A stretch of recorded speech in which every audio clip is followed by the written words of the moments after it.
give us an extra couple minutes for our guest.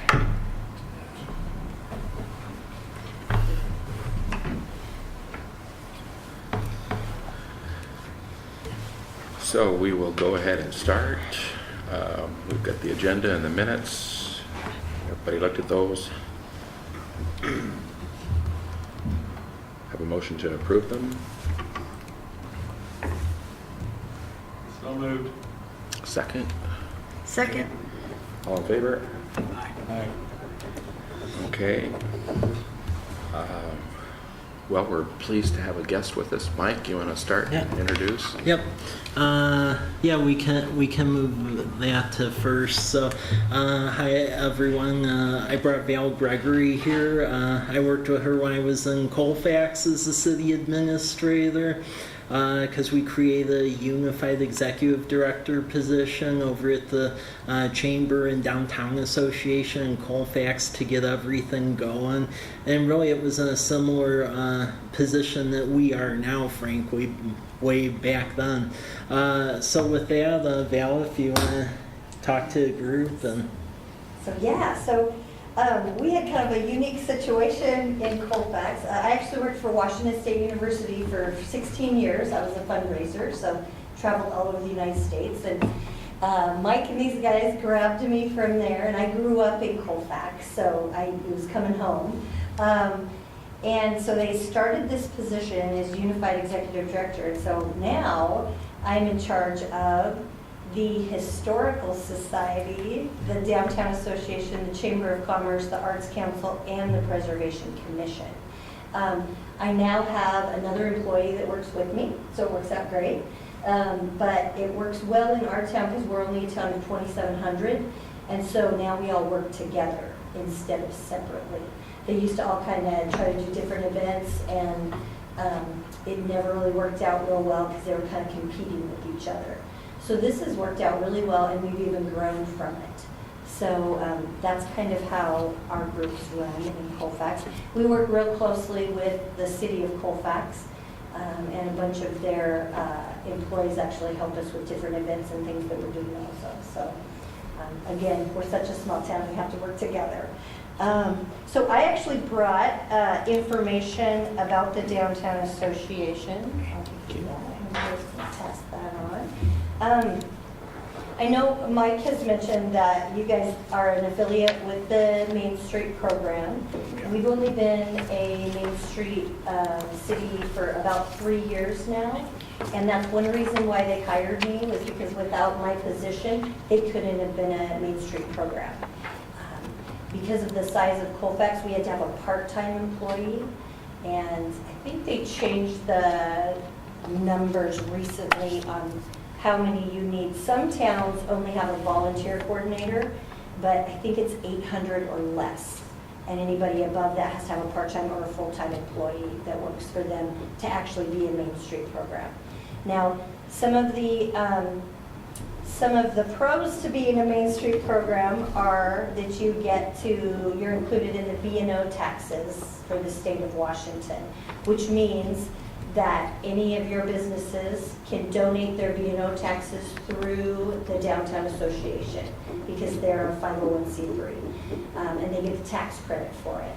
I also have information about that, kind of tells you a little bit more about how it runs through our program.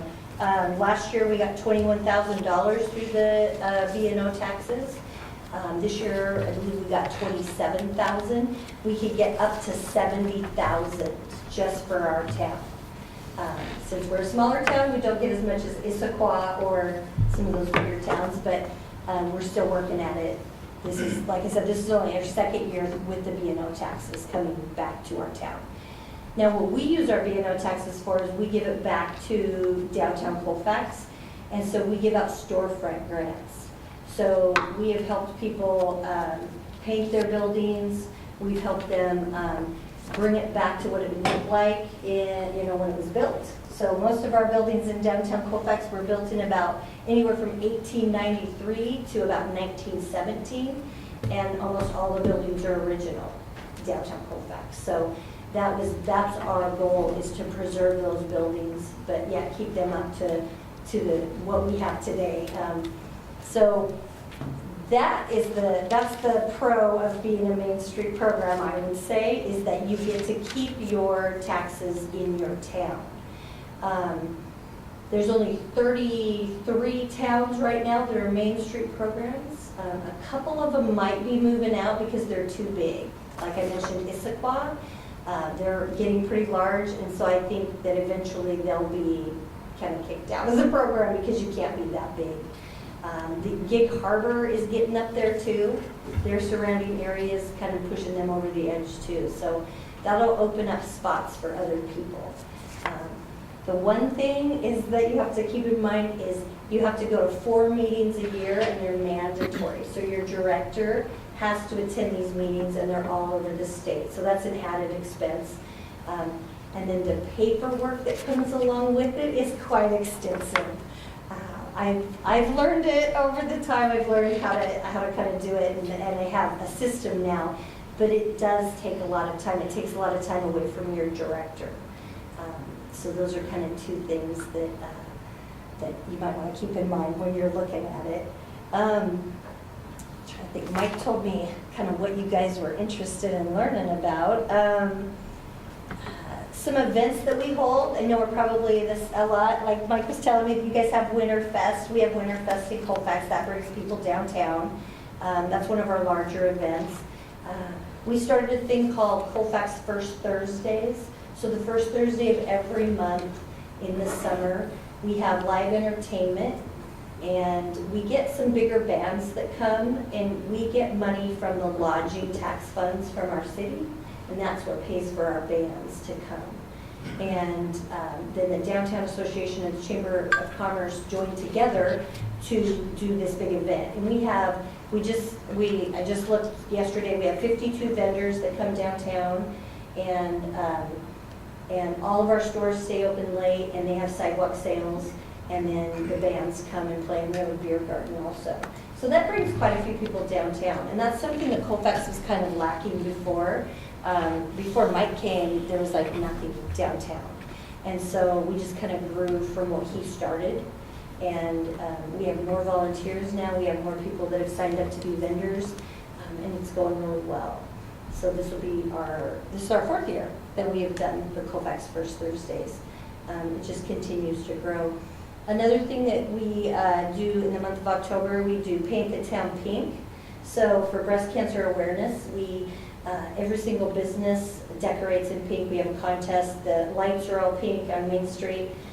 This year they're trying to get the stoplights to be pink, which we're working with the DOT right now, and that's a whole different thing. But and then the school even gets involved. They come down and actually judge all of the businesses. And then we have a big concert downtown that brings people downtown. So it's kind of a twofold thing. You know, we help with breast cancer awareness. We get donations that goes back to our hospital. So the whole community kind of comes together to put that on. Trying to think what else. Our fundraisers have been very interesting. So we have a hospital called St. Ignatius Hospital. I was born there, and it closed down in about 1969, and then became a home for developmentally disabled and the mentally insane until 2003. So when I took over, it was about my 2nd day. Mike and I actually went up there, and we asked the owner, could we open this up for ghost tours? And we did, and this is our 4th year, and we've made over $150,000 on ghost tours. And last Saturday, we brought our 8,000th visitor to Colfax, Washington, just for ghost tours, which was mind-boggling, because in the beginning, we thought it would be like local Whitney County people. No, we've had people from New York, Tennessee. Last week, I had a whole group from New Mexico, and they only came for that.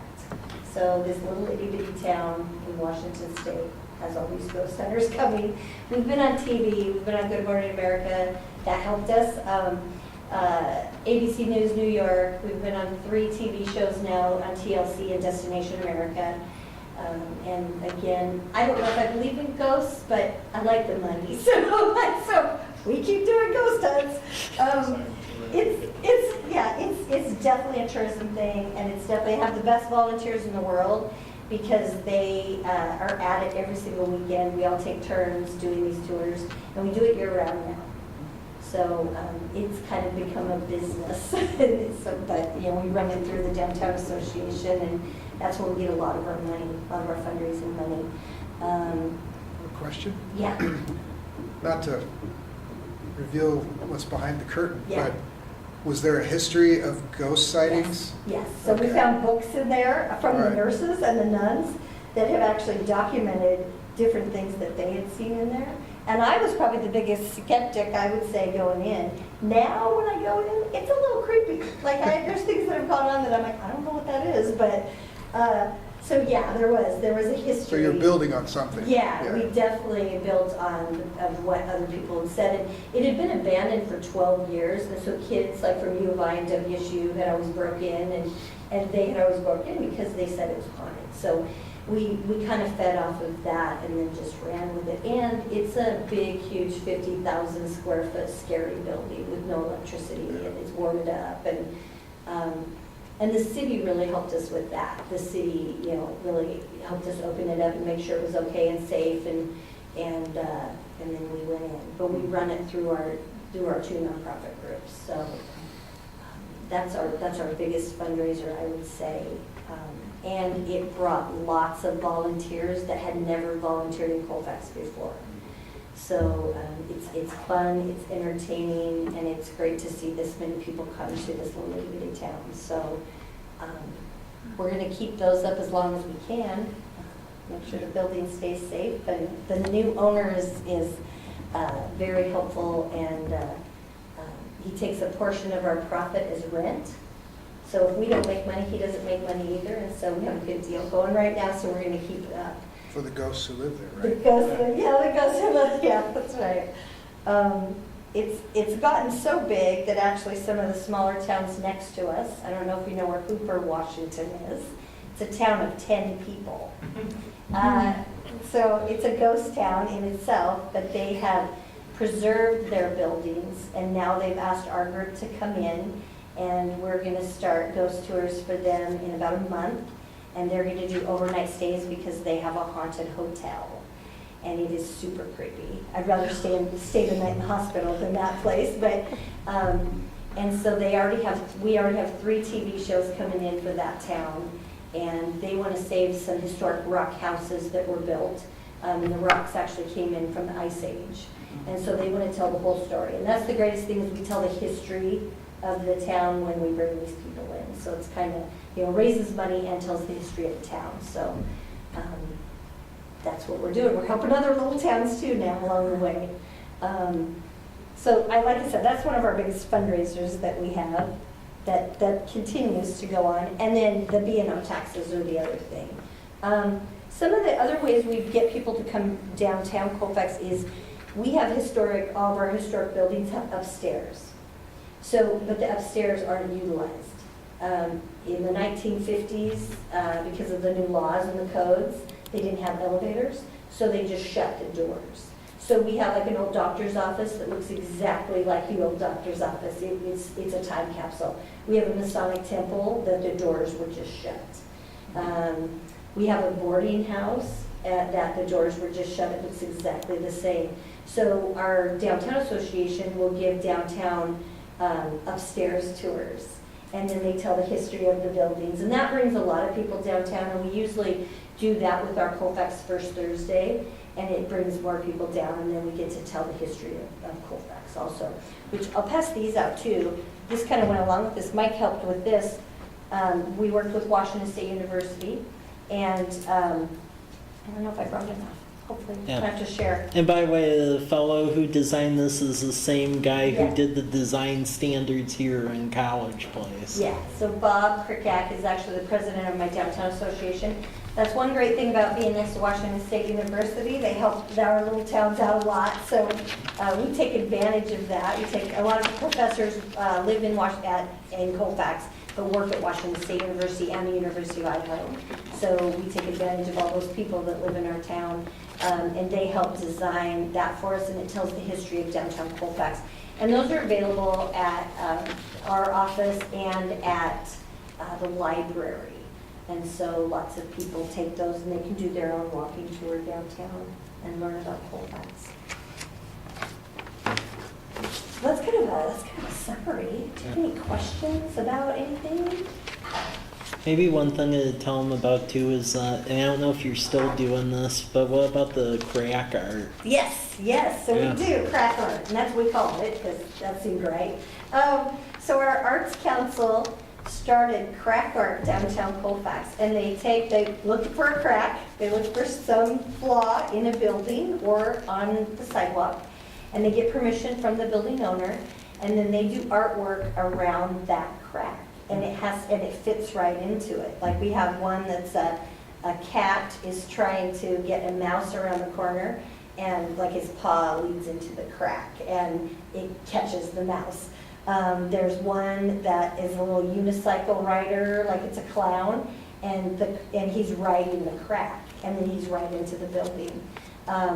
So we have quite a few of those downtown now, and then we send people on a tour to try to find those too. And that was done through the Arts Council. So again, all these groups kind of work together to revitalize our downtown and kind of spruce things up a little bit. Who does the art? So the members of the Arts Council, and that's who it's approved by also. So they have to show their drawing, and it gets approved by them, and then they can just go out and do it. And the Arts Council is the one that goes to the building owners and asks if we can paint on their buildings. So the person who actually does the art doesn't have to do any of that. Looks like you guys got some pretty cool old buildings. We do. We have some really neat buildings, yeah. Yeah. Now our biggest goal is to save those buildings, because a lot of them are, bricks are falling off, and they're just starting to deteriorate. We've had some new building owners that have come in, and I think they're gonna really start revitalizing it, because some of our building owners have owned the buildings for like 50 years. And so I'm dying.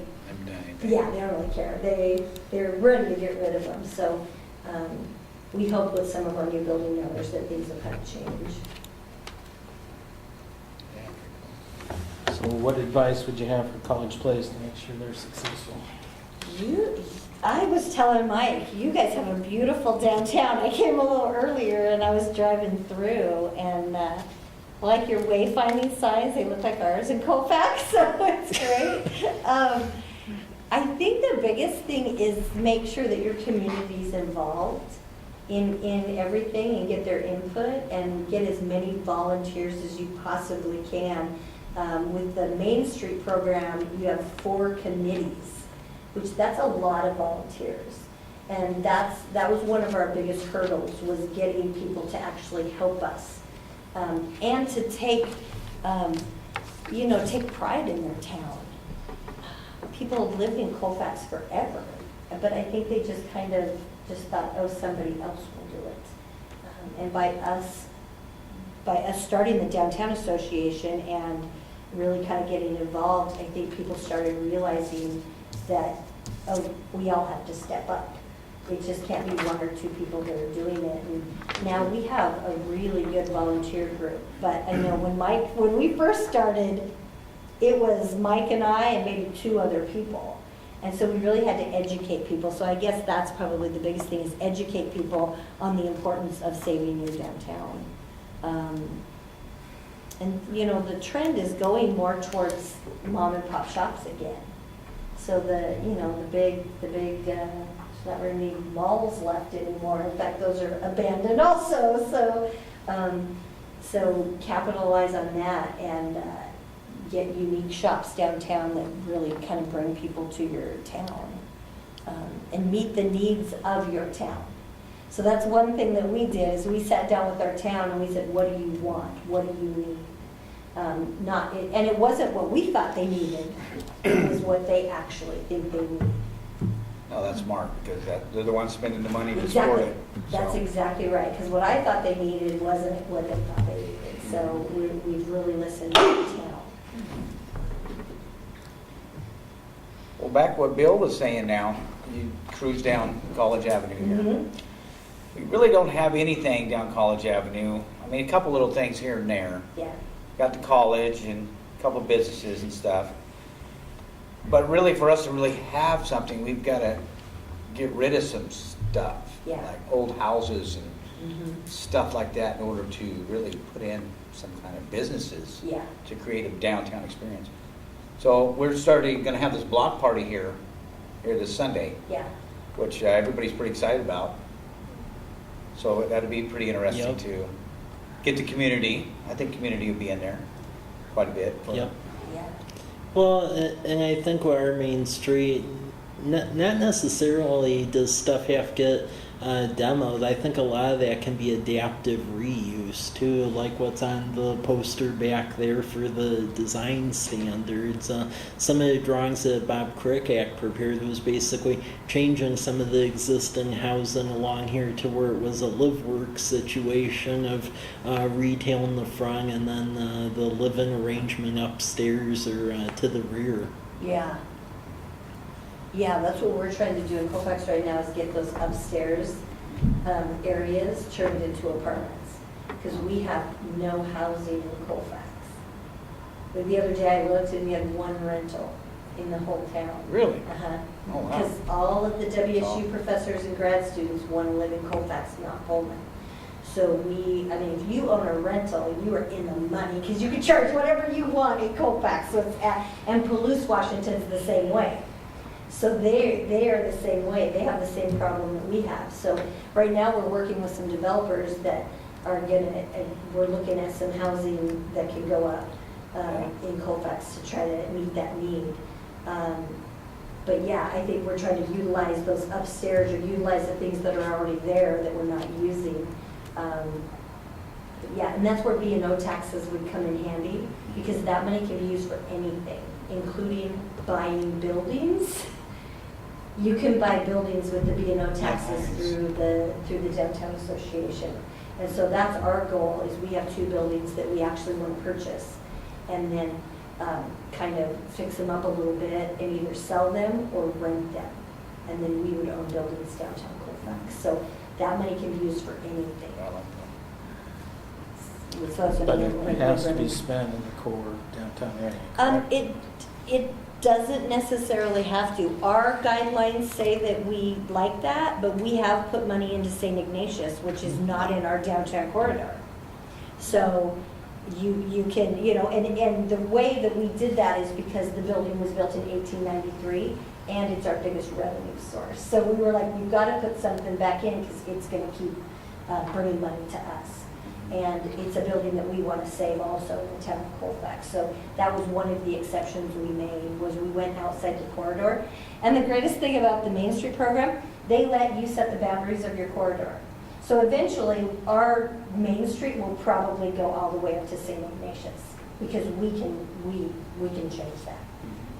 We made it smaller so that we can manage it. Because all of the reporting, you have to report how many square feet each building is, what the rent is in each building, if there's residents upstairs, if it's rented or if it's not rented, how long it hasn't been rented. So those are just a few of the things that you have to know every single quarter when you do your report. So that's why we started small, is because it's more manageable for myself to be able to do that and my board members. So, yeah.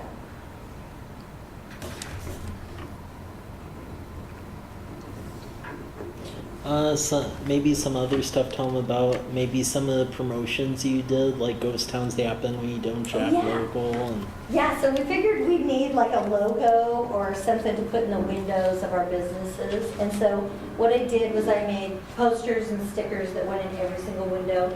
And it has a picture of St. Ignatius, and across it, it says, Ghost Towns Happen when you don't shop local. And so, and now we're actually selling the stickers because people love the logo, and we've kind of stuck with that theme throughout the whole town now, not just the Main Street corridor, even the chamber members that jumped on board, and they kind of stick with that theme too. So St. Ignatius was really our starting point for everything. And we were a little worried about what this town would think, because some people don't believe in ghosts, right? That's fine. But we didn't have one person complain that we were bringing all of these tourists to the city. Yeah, right? All of these businesses says, I don't care what you're doing, just That's keep them right. coming. Because, their restaurants were full, the hotel was full, people were shopping in their stores. Now people have, they have things named in their restaurants after some of the ghosts of St. Ignatius, like there's the Rose Lemonade, and some of the, if you stay at the hotel, you get a 10% discount if you've already bought a ticket to the haunted hospital. So now everybody has kind of jumped on board and helped with this whole tourism thing. So, and like I said, the city gives us lodging tax funds for some of our events because of how many tourists we bring to town. So there's all kinds of ways. We also do a lot of grant writing.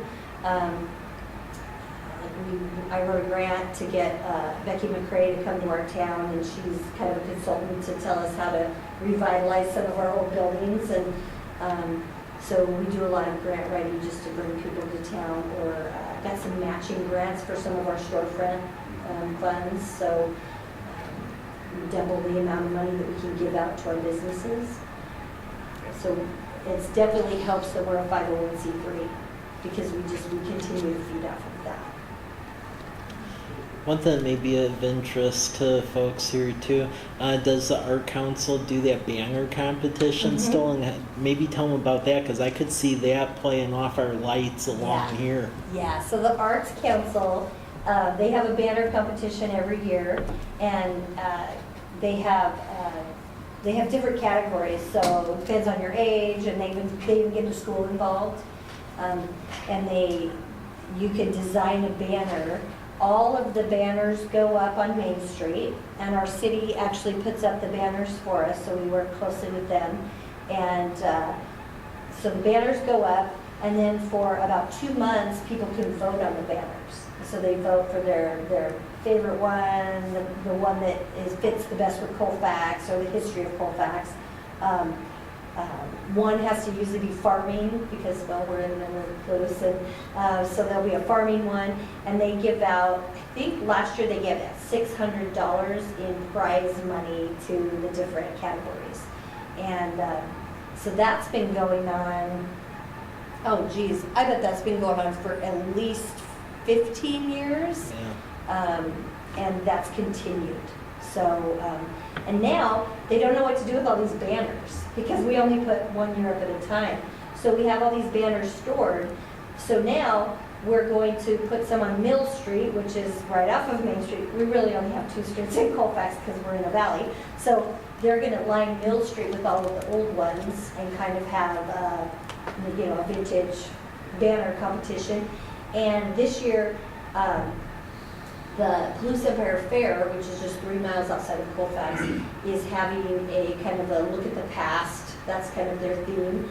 And so they're going to take all the banners out there and put them in all of the barns so that people can see all of these banners from the past. So they're working with some different groups just to make sure that they're displayed somewhere. But yeah, that's kind of a fun competition. And the money from that comes from just donors. People just donate the money so that we can do our competition every year. So it's kind of a way to kind of spruce things up, and people do notice it. Yeah. Yeah. The other thing we do is our flags. So we do different flags on Main Street, and the city actually puts those up. For Paint the Town Pink, the chamber bought flags, and they're all pink. When we have a WSU game, the Coug flags go up. When there's a Colfax home baseball, football, whatever game, the Bulldog flags go up. We have Eastern flags that go on Mill Street. They're the JV team, I guess. I don't know. They're back here. But they do go up, and Eastern, and they donated all those flags so that we can put them up. Because we have 10,000 cars drive through Colfax a day. And of course, they're all going to WSU. We don't have U of I flags yet, which I'm kind of surprised about because people have asked, but we told them if you donate them, we'll put them up. So we kind of change those out depending on what's going on. And people do notice it. Like there was big articles in the WSU, they have the Washington Magazine is what they call it, huge article on Colfax because of those flags. And it gets people to stop. Because when they're going Yeah. through and they see the Coug flags, they stop and they'll shop in Colfax. So anything that you could do like that, I mean, you have your college right down here, so that's definitely helped. And that was cheap because they were all donated, we didn't have to do anything. So free, we like free. The mayor even puts up the flags, so he's out at 10 o'clock at night putting up flags too. So it really does get the whole town involved. Parking block. Right. I thought I said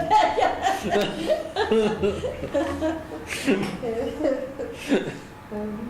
And then some of the events that are held in Colfax, like, how do you basically fit that into downtown since there isn't like a park? Because if you notice, we have a similar issue Yes. here where there isn't a Main Street park. So how does that all Yeah. work with? So we shut down Spring Street, which is, we have Main Street, and then there's a larger street, and it's Spring Street, and we shut that down. And we do our bands, and our vendors are usually lined on Main Street, so they line all the way down Main Street. And then we have some of our events on the other side of Spring Street. So it's kind of the middle of town, and everything kind of focuses around that.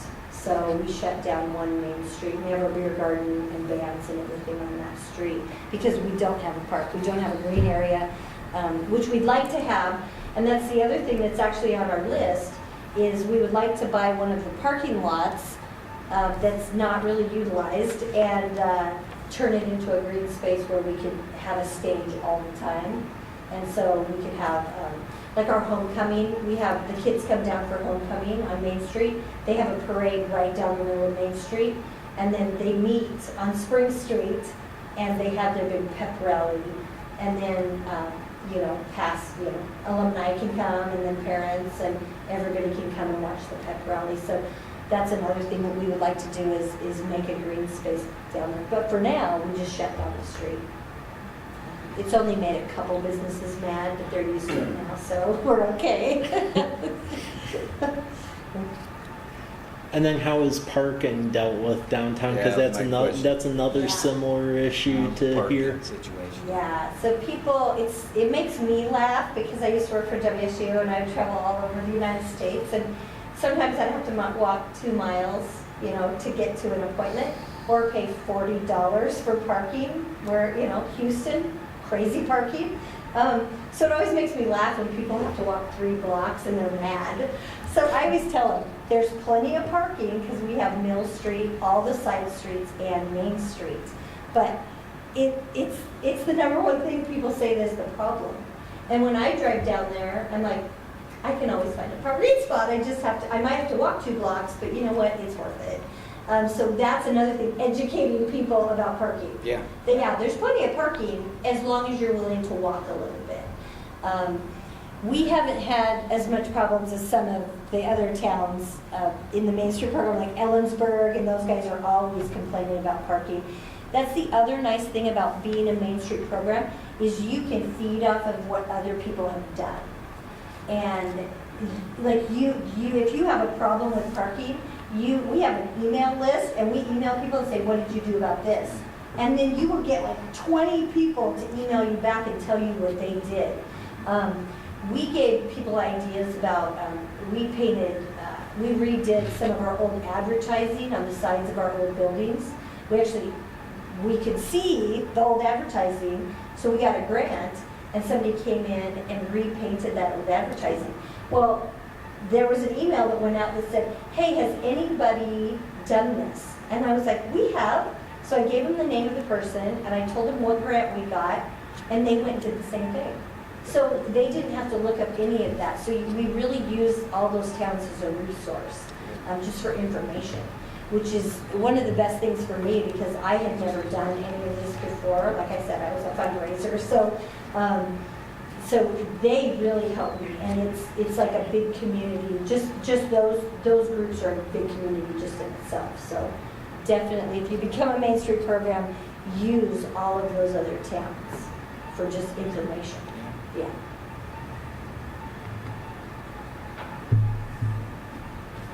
Anything else? This looks fun. Yeah. I'm gonna have to come back. Yep. It's this weekend, I'm gonna be in Wenatchee. My son plays Oh. baseball, so. And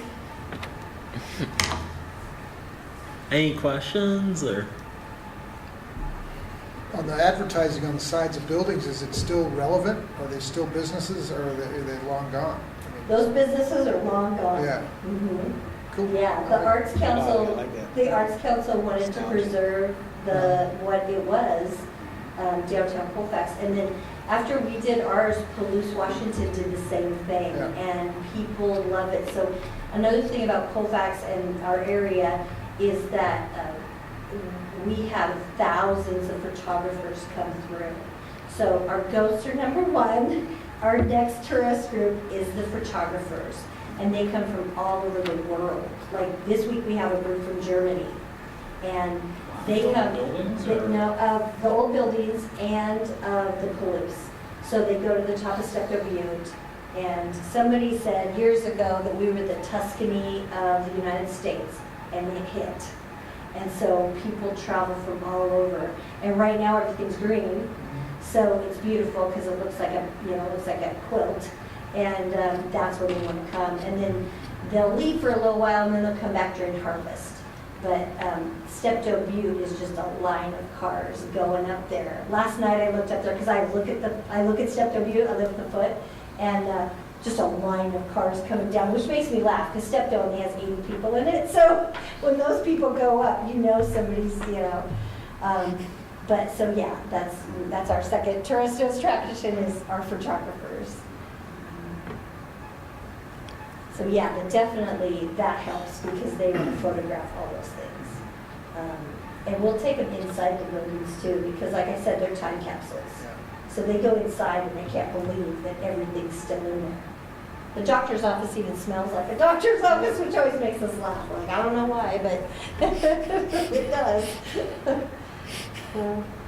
So yeah, I would say look at what you already have. Yeah.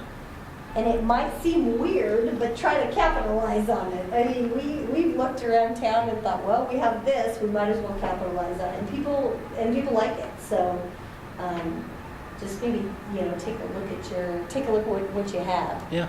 And I mean, while we're in newer city, I will say Yeah. we actually do have a lot of historic structures, except the only difference is they aren't in a district like Colfax. They're Yeah. more like distributed. Yeah. And I mean, one building that comes to mind is it's similar to St. Ignatius, Mm-hmm. although it's not on the same level square footage wise, is that Poor Farmhouse that we have over on Scenic View. Yeah. That has like a similar vibe to like when we started Yeah. doing things over at St. Ignatius. So. If you have something like that, it's definitely not going away. St. Ignatius is not going away.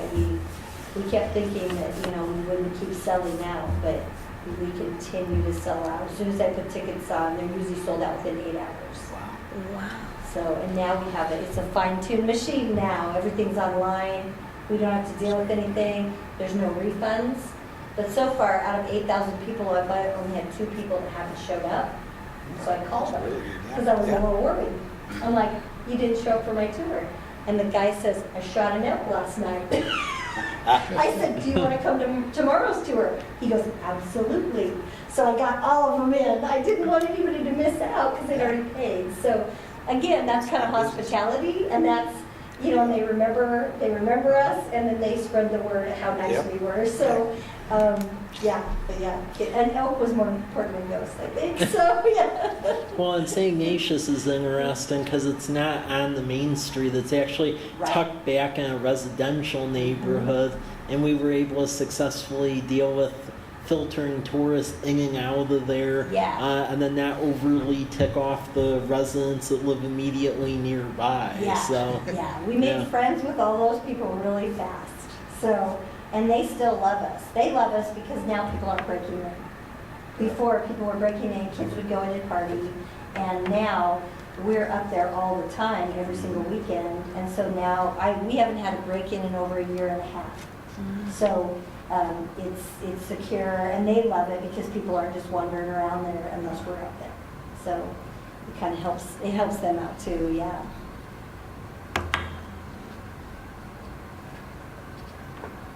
Okay. Any other questions? Or- Yes, you'll have to stop by. Yeah.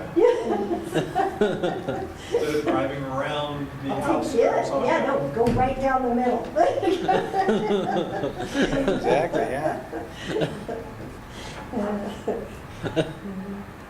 Does most of your traffic come from Spokane? Mhm. Yeah. Yeah, so, and Highway 26 from Walla Walla comes right there too.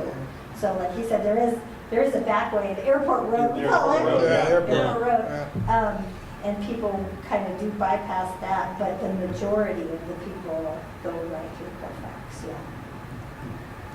So that's a good thing for us and a bad thing. People go pretty fast through Colfax, so we're always like, slow down a bit.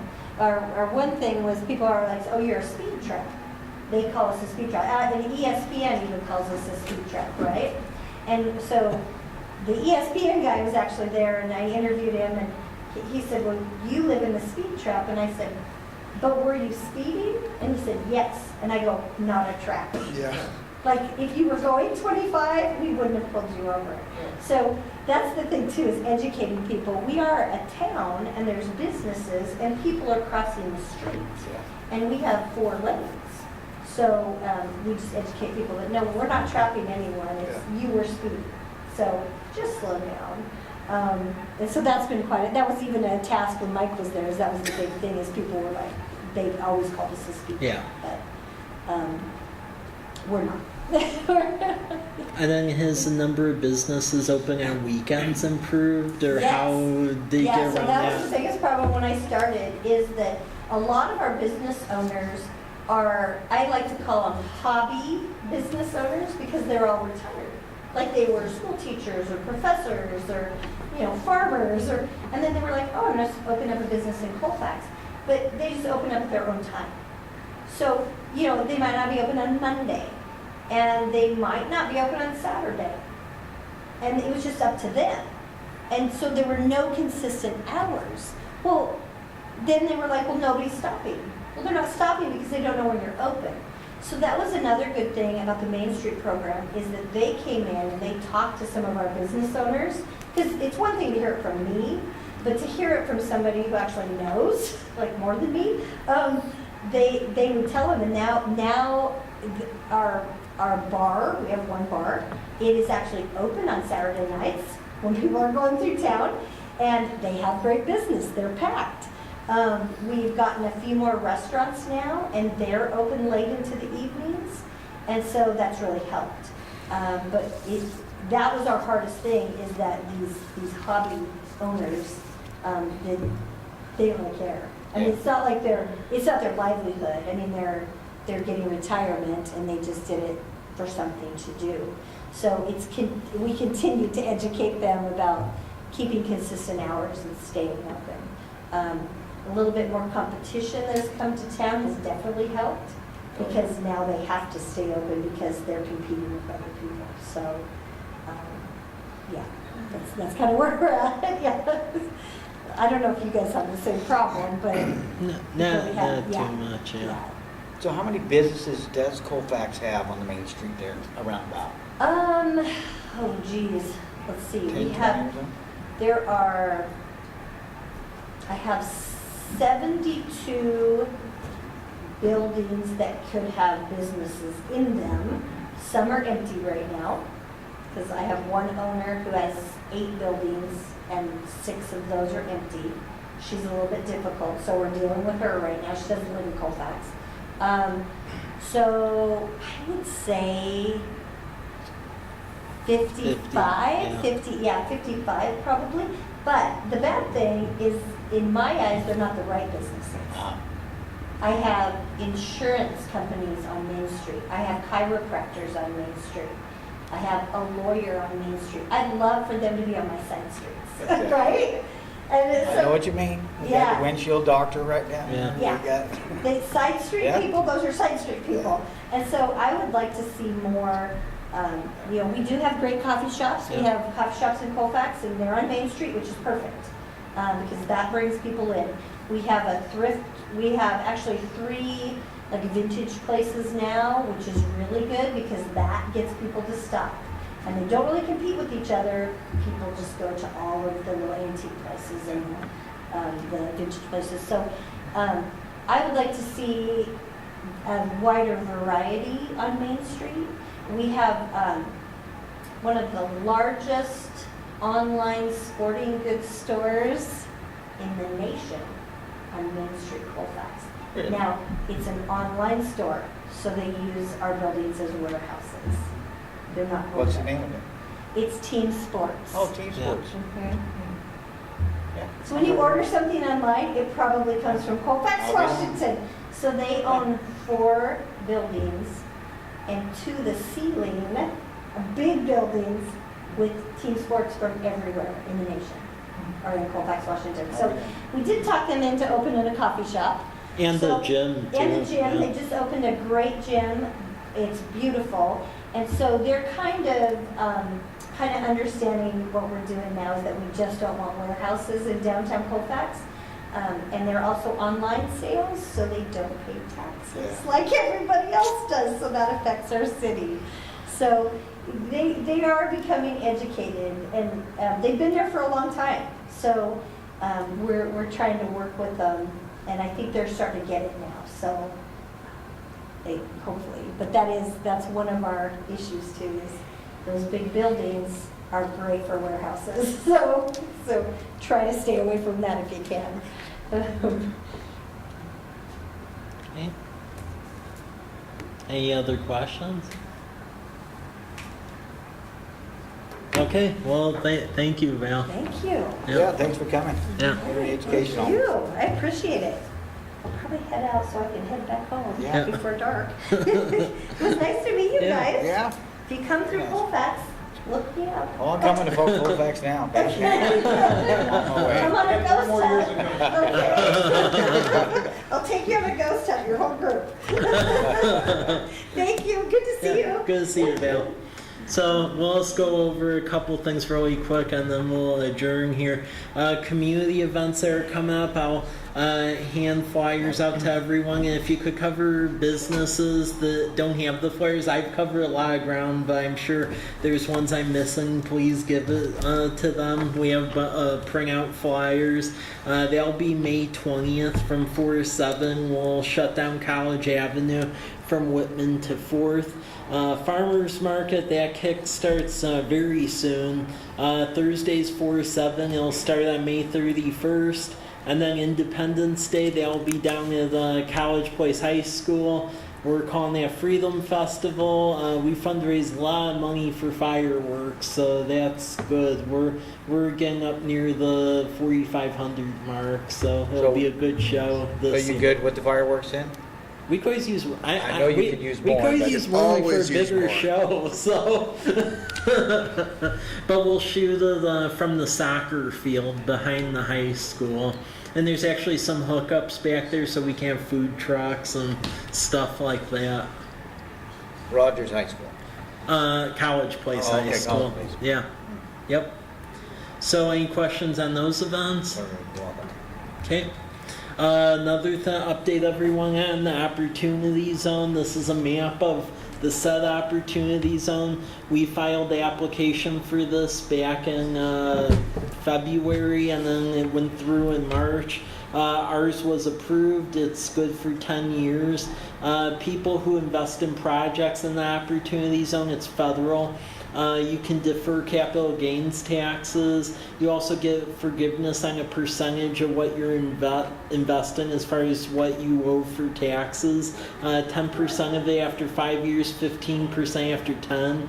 You also get to kick back your depreciation schedule on equipment for 10 years. Interesting thing is, at first I thought folks doing projects had to create an opportunity fund and get it all designated, and there'd only have to be a couple of them. I found out this thing was written so broadly that pretty much anyone can create an opportunity fund and just go invest in projects that are in an opportunity zone.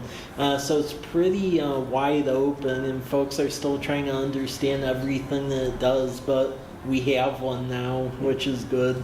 Covers all College Place north of Lamperty, and then we're partnering with Craft 3 to essentially connect grants and loans and get projects going. So that was exciting. We were able to get this. It was in the competitive pool, and they only designated 25% of the eligible tracks for this designation.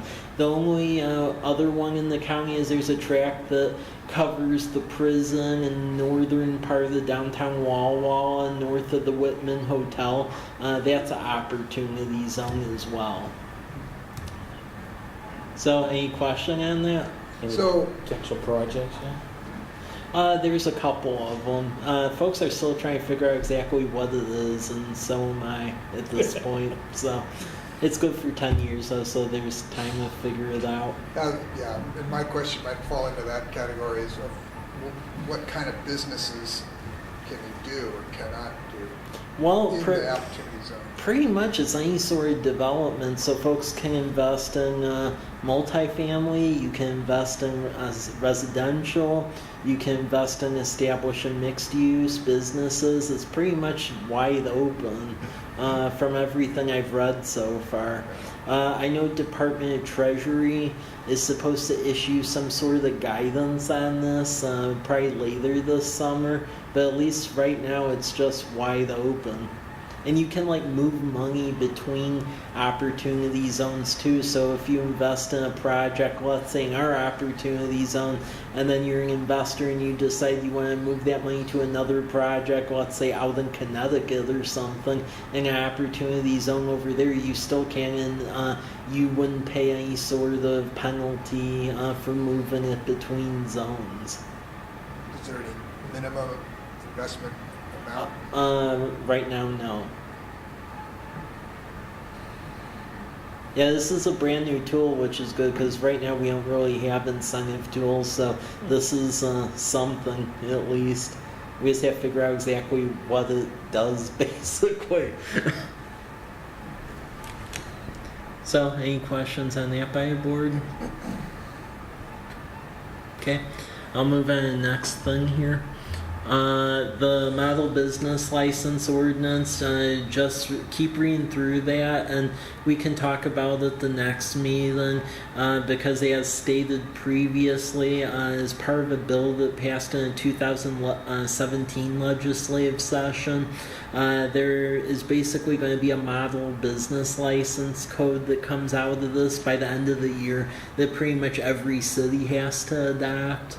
It's no longer all these one-off agreements with cities and everyone does it their own way. It's that you have a standard business license code and you either register your business either through the Department of Licensing business portal, or if you're a more affluent community, a couple of them built this program called File Local and you can go that way. But this is going to get finessed and narrowed up toward the tail end of this year.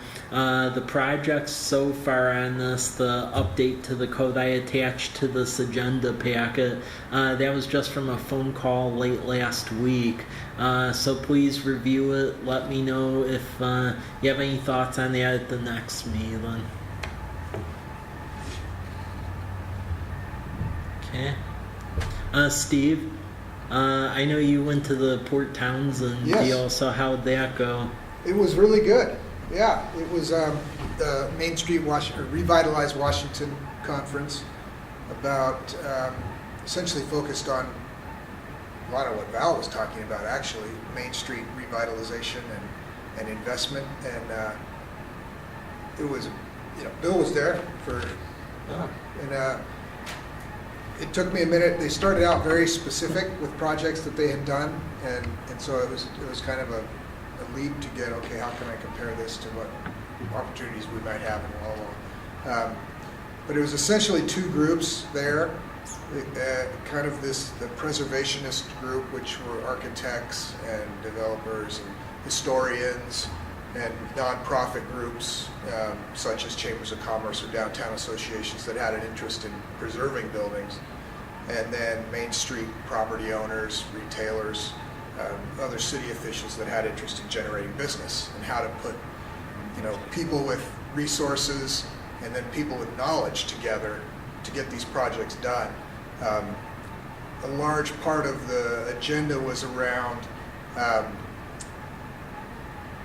using things like grants, tax credits, whether they're historic tax credits or low-income tax credits or different federal money available for these kinds of projects, and kind of just seeing how your project may fit. One interesting thing that I learned that in terms of qualifying a building for these credits, they have to be on the Historic National Register of Buildings to be eligible for these kinds of tax credits. And one interesting mention was that the best way to do that, the best way to protect your building is to get something local law. Like if locally you wanted to recognize a building as a landmark, like a local landmark or a local historic building, that will protect your building as much, if not more, than being on, say, a national register somewhere. So talking about that Poor Farm property, that may be a good first step. Get it locally recognized as a landmark, going from there. Things like that. There was an interesting session about, which is another new thing, creating a creative arts district, which then provides lots of opportunities for more grants in creative arts efforts, whether you want to have, in determining what kinds of businesses that you may want to have come and invest, whether it's an artistic community startup effort, something like that. But I have to go back and look at my notes a little more, but that was a new thing that they're taking applications for now, is to have a certain part of your community recognized as a creative district. So that was an interesting idea, I thought. There were other sessions. It was good. As always, you kind of get overloaded after a couple of days of sessions, but I've got some notes I can share if you have specific questions or other thoughts. But I thought it was great. It was new for me. It was kind of all new information for me in terms of what's available with these kinds of tax credits. I learned the Oddfellows project in Walla Walla is being done with, they're turning it into a hotel. That's being done with National Historic tax credits. Those are federal tax credits. Federal, federal tax credits. But I talked to one of the architects who led a session there, and may communicate with him a little more about that project. So anyway, it was good. It was a good session. Okay. The last thing, and this is just to urge commission members to read over, and we'll have a larger discussion next time because we need to dedicate more time to it, is the home occupation definition as far as doing a code update for home occupation businesses. And this is getting to crux that for a longer while some of our home occupation code has been a little more open, and folks are doing a little bit more intensive businesses than they should, and this is tightening up a little bit. So included in your packet is some examples of what some other cities have adopted recently, and then what a proposal is. So please take a look at it, and then we'll go over it at length the next meeting. Okay, and then with that, the next meeting we'll be moving back to our normally scheduled time, and Monday, June 4th, and then the next meeting we'll go over the action plan for the comp plan that we've been working on, and then really delve into that home occupation definition concept, and then I'll have an overview of what I found out at the ICSC retail show that I'm going to next week as far as the interest in our market, because I got about 30 appointments set up for that, so that should be very interesting. So with that, any questions, comments, concerns of? Okay. Then I think we can adjourn.